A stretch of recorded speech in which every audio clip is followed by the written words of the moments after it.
Bonjour les amis et bienvenue dans cette nouvelle vidéo. Alors je ne sais pas si je dois vous dire bonjour, bonsoir ou voire même bonne nuit, parce que à l'heure où je tourne cette vidéo il est 3h30 du matin, voilà, donc j'arrive pas à dormir. Donc quand j'arrive pas à dormir je descends au garage et je m'occupe du Rocket. Voilà, donc en ce moment c'est le Rocket et avant c'était le Spitro. Donc ouais, 3h30 ça pique quand même un petit peu, je sais pas, je me suis réveillé, impossible de dormir, donc je me suis dit allez, on va faire un peu de mécanique. Donc je fais cette vidéo parce qu'on va attaquer la transmission. Donc là j'ai déjà retiré le carter, mais tu vas voir ça dans la suite hein, bien sûr. J'ai retiré le carter. Oh la vache, c'est poussiéreux tout ça. Et donc on va démonter la transmission, on va vérifier les réglages, comment est-ce que la courroie monte bien dans le variateur, est-ce que on va voir surtout l'équipement qui est à l'intérieur, est-ce qu'on est en origine, quels sont les ressorts qui ont été montés dedans, enfin bref, on va faire un petit tour d'horizon de la transmission, on va vérifier l'état de l'ensemble des composants afin d'être sûr que voilà, la transmission soit durable dans le temps. Et comme d'habitude, ça sera tout de suite après le jingle. Allez, à tout de suite.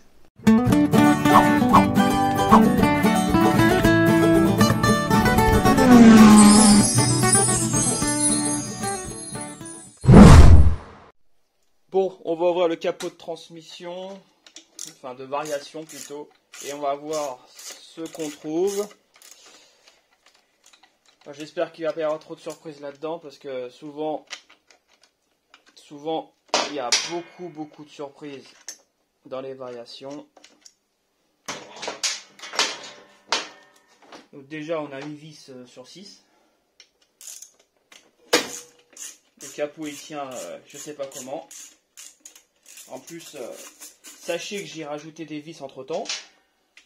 Donc vous imaginez bien que ça tient pas super. Hein.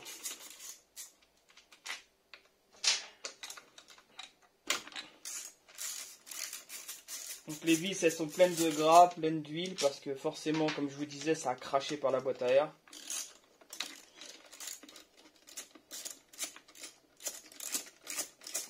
Alors espérons qu'il n'y ait pas trop de dégâts là-dedans. Voilà, alors qu'est-ce que ça donne? C'est pas très sale. C'est pas très sale. Le vario est super mal réglé. Alors ça c'est dans un état lamentable. Alors le vario est mal réglé. Comment j'arrive à le savoir? Je vais vous montrer. Hop. Donc ici on est sur le variateur. Et donc on voit la trace de la courroie qui monte sur le variateur. Donc on peut se rendre compte que la courroie ne monte pas au maximum de ce qu'elle pourrait monter. Et donc c'est ça qui prouve que le vario est mal monté. Alors si on fait le tourne, ça tourne plutôt bien, il y a une bonne compression. La courroie est maxi tendue, je pense que... Ah non, c'est un... On a le... Ici on a le ressort de poussée qui est d'origine. Enfin il me paraît d'origine. La cloche, elle, n'est pas d'origine, je ne sais pas ce que c'est comme marque. On a des ressorts rouges, ça me paraît excessif sur ce type de configuration. Bon, faut démonter pour voir. En tout cas, le carter est, bon, il est sale, mais pas super sale. Il n'y a pas de fuite, c'est le principal. Donc on va passer au démontage. Ok, donc on y va, on va démonter d'abord le vario.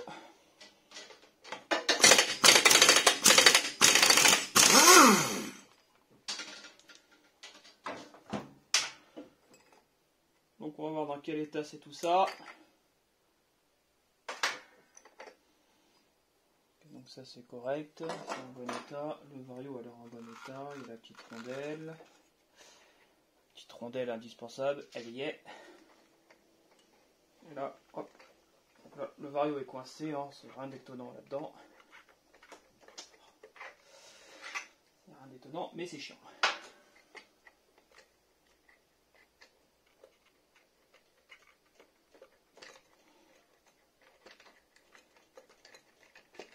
Ok, donc le vario vient. Je vais lui faire un petit nettoyage au passage.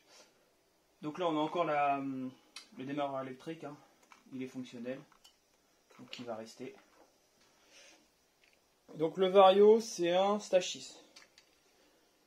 Voilà, donc stage 6, très bien. Très bon Vario. Donc là, on va le nettoyer. Donc comme vous pouvez voir, la courroie n'est pas montée jusqu'en haut. Et donc on est en galet de...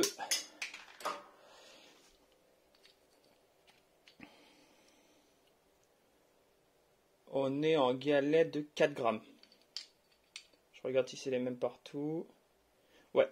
Donc on est en full 4 grammes. Bon bah ça paraît correct, ça paraît pas fou comme réglage, ça paraît... c'est cohérent, c'est plutôt cohérent. On va s'occuper de l'embrayage. Donc 4 grammes sur le Vario, c'est pas... ça paraît cohérent. Par contre, ce qui est moins cohérent, c'est là, c'est les ressorts rouges, ça me paraît un peu dur. C'est peut-être pour ça que la courroie monte pas jusqu'en haut.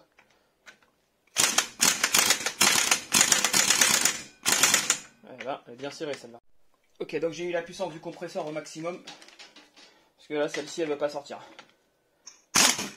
Voilà, là, ça change tout. Celui-là, il avait été serré à vraiment trop fort. Alors, donc on est bien sur du stage 6. Hop, je sors le tout. Donc le bras ici, la primaire a l'air correcte. Donc la transmission a l'air propre. Donc là on est sur voilà, on est sur un ressort d'origine, donc ça colle pas avec les ressorts rouges qu'on retrouve ici. Donc moi ce que je vais faire, c'est que je vais durcir le ressort. L'embrayage est dans un très bon état, on peut même dire qu'il est quasiment neuf. Donc comme vous pouvez le voir, il a patiné ici. Voilà, comme on peut s'apercevoir, il a patiné.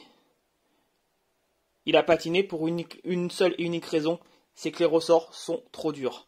Voilà, et ça confirme ce que je pensais. Donc en fait, le mieux, ce serait d'avoir des ressorts blancs à l'intérieur. Voilà, donc déjà, on va changer le ressort de poussée. Donc comme d'hab, avant de changer le ressort de poussée, je fais un petit coup de nettoyage à l'intérieur. Hein. Donc ça sert à rien de faire un truc vraiment super propre, parce que bon, ça se salit relativement facilement. Mais il faut quand même retirer les saletés. Donc on fait ça vite fait. Donc là le carter, bon, il est sale, hein, c'est normal, mais il n'est pas non plus dégueu. J'ai vu pire. Ça par contre en haut il est très sale. Ça personne ne le fait, le haut, c'est pour ça. Ok, je vais couper le nettoyage, je vais terminer tout seul et on se retrouve pour le changement du ressort de poussée. Ok, donc j'ai ouvert le correcteur de couple. Donc le correcteur, c'est un correcteur d'origine. Hein. Il fonctionne plutôt bien. Ça, c'est le ressort. Bon, comme vous pouvez le voir, il est d'origine aussi. Alors il a pris cher, hein. Il est tout rouillé. On va le changer par celui-ci, qui est un Poligny. Il est un tout petit peu plus dur que l'autre. Pour le moment, je vais laisser les ressorts rouges parce que je vais faire plusieurs essais. Je vais changer les galets, je vais faire plusieurs essais avec un changement de galet. Donc je nettoie avant de remonter. Mais même si je suis pas convaincu, hein, mais je vais faire quand même les essais pour éviter de me tromper. Et si ça va pas, dans ce cas-là, je basculerai en ressort jaune. Le ressort jaune me paraît plus approprié. Encore faut-il que je sois informé de la marque du haut moteur. Donc pour ça, je vais le démonter, je vais vérifier sa compression. Ok, donc là, il est propre. Pareil, je vais passer un coup sur le correcteur de couple. Avant de le remonter, je vais le graisser. Ici, on le graisse au niveau du roulement. Donc le correcteur de couple, il est plutôt correct, il est plutôt beau. Il n'est pas abîmé. Donc c'est un correcteur d'origine, hein, donc il n'y a pas de... Il n'y a rien de spécial, aucune spécificité. Voilà. Donc là, pour la vidéo, je vais mettre le ressort comme ça, avec vous, hop. Et bien sûr, je vais le finir dans l'étau. je vais le finir dans les taux, ça sera beaucoup plus simple pour le visser. Je confirme, l'ancien propriétaire devait être un mec, c'était un bourrin parce que il a tout serré, mais alors d'une force. Donc voilà comment je fais pour fixer mon embrayage. Voilà. Et une fois que la vis elle a bien pris, je visse au maximum que je peux et après je vais le faire à la machine. Voilà, donc là, ressort tout neuf. Donc avant remontage, on vérifie la courroie. Donc c'est une courroie de marque Ebo. Bon, c'est pas top, hein. C'est pas de la courroie de super qualité, mais bon, c'est correct. Là, on la retourne comme ça pour vérifier si elle est correcte et elle est neuve. Ouais, elle est en très bon état. Donc comme je vous ai dit juste avant, ici avant le remontage, on met un petit peu de graisse. Donc moi j'utilise ici la Malossi MHR, qui est faite pour les kits MHR à la base. Mais il m'en reste toujours un peu. Voilà, donc j'en mets dans le roulement. Et ensuite, j'insère mon embrayage et correcteur. J'essuie le surplus de graisse. On fait attention de ne pas mettre de graisse ici sur les mâchoires. Ah, les mâchoires, elles sont quand même... elles sont quand même frottées. On voit que ça accroche. Ça a accroché de façon violente. Donc une fois que tout ça s'est remis, on remet la cloche. Voilà. Et enfin, on visse.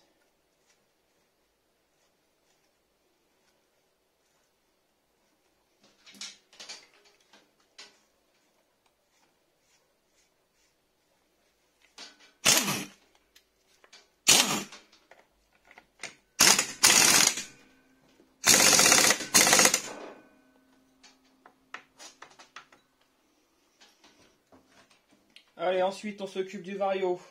Donc le vario, je l'ai nettoyé. Voilà. Vous voyez qu'il est beaucoup plus beau. Vous voyez que là, ici, la pente est toute lisse et il n'y a pas d'aspérité. Donc il est prêt à être remonté. Pas de problème. Hop. Donc on met le vario. On met ici le guide de courroie. Ensuite, on n'oublie pas la petite rondelle qui vient juste avant. Là, on remet la courroie. Donc la courroie est détendue parce que je l'ai rentrée au maximum dans le correcteur. On vérifie la qualité de la flasque. Tout va bien. On la met. Ensuite, on met le rocher de kick. On n'oublie pas la rondelle du rocher de kick.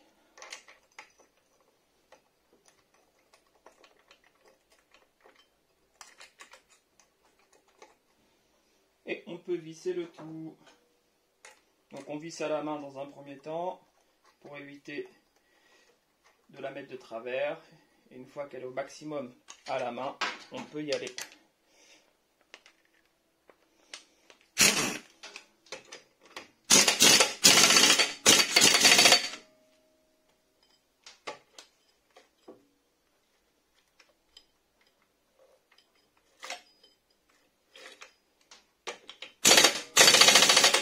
Voilà.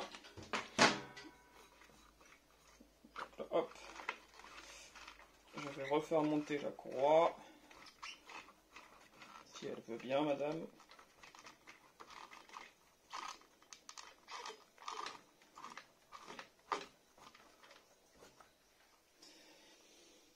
Et voilà, il n'y a plus qu'à remonter le boîtier. Donc comme vous avez vu, là au niveau de la transmission, on n'a pas eu de surprise. C'est plutôt pas mal. C'est propre, il y a des produits de qualité dedans, donc on est en stage 6, donc stage 6 c'est des produits de qualité, le carter n'est pas fissuré, tout va bien. Et voilà les amis, donc le carter est remonté, donc sur la transmission, bon, alors plutôt des bonnes surprises, la transmission est dans un état plus que correct, il n'y a rien à changer, donc c'est juste des réglages à faire, donc après on verra selon l'utilisation. pour savoir quel réglage faire. Donc je suis plutôt satisfait parce que dessus, donc voilà, c'est en stage 6, donc Vario et embrayage en stage 6, donc c'est plutôt pas mal. En plus, on voit que ça a peu de kilomètres. Donc voilà, donc là-dessus, là, il n'y a rien à faire. La transmission, c'est une transmission d'origine, elle restera d'origine. Ça sert à rien que je mette une transmission longue puisque je ne passerai pas sur un moteur supérieur à 70 ou 70. D'ailleurs, je ne passerai pas sur du moteur 70. Enfin, je ne pense pas. Hein. Après, tout peut évoluer, je ne sais pas encore. Maintenant, ce qu'il me reste à faire, déjà il est encore dans un état, il est encore très sale, hein, donc il me reste bien sûr à le nettoyer, mais pour le moment c'est pas la priorité. Donc vous avez vu que j'ai retiré les carénages au-dessus parce que j'ai fait une vidange du réservoir hors vidéo, donc vidange du réservoir complet. Maintenant, ce qu'il me reste à faire, c'est regarder le haut moteur. Il faut regarder dans quel état est le vilebrequin. S'il est en bon état, d'après le vendeur, le vilebrequin est bon. Et ensuite, le haut moteur, il faut vérifier cylindre, piston, saignement, enfin voilà, la totale. Et voir quelle marque est montée dessus et quelle cylindrée surtout. Je sais que c'est pas un 70. Je sais pas si c'est de l'origine ou un kit 50. Bon, de toute façon, on va bien voir ça. Voilà, de toute façon, je pars du principe que s'il y a un embrayage et un variateur, on doit être forcément un kit 50. Ça m'étonnerait qu'il ait monté ça sur de l'origine. Voilà les amis, donc ça sera le sujet d'encore une autre vidéo. Je sais que sur l'allumage, on est sur un allumage d'origine. Lui peut-être il évoluera, je ne sais pas encore, on verra. L'échappement il est plutôt en bon état, c'est un Yasuni Z je crois. Ou un R, je sais même pas, faut que je vérifie. Voilà, donc écoutez, comme d'habitude, on se retrouve très vite pour d'autres vidéos. Allez, salut les amis!